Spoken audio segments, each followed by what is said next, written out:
ایک دفعہ کا ذکر ہے کہ ایک چھوٹے سے گاؤں میں ایک عقلمند بوڑھا رہتا تھا۔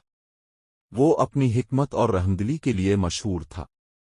ایک دن ایک نوجوان اس کے پاس آیا، اس سے مشورہ لینے کے لیے کہ خوشی کیسے حاصل کی جائے۔ عقلمند بوڑھے شخص نے نوجوان کو ایک چھوٹا سا خالی برتن دیا اور اسے دریا کے پتھروں سے بھرنے کا کہا۔ نوجوان شخص نے ویسا ہی کیا اور پتھروں سے بھرا برتن لے کر واپس آ گیا۔ عقلمند بوڑھے شخص نے پھر اسے ریت سے برتن بھرنے کو کہا۔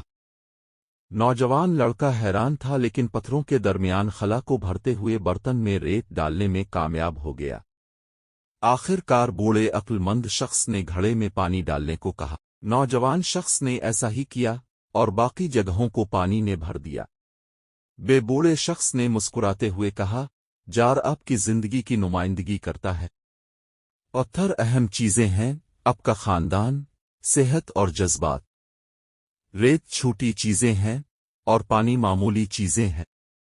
اگر آپ اپنی زندگی کو چھوٹی چیزوں سے بھر دیں، چیزیں اور معمولی معاملات پہلے، اہم چیزوں کو ترجیح دیں جو واقعی اہم ہیں، اور آپ کو خوشی ملے گی۔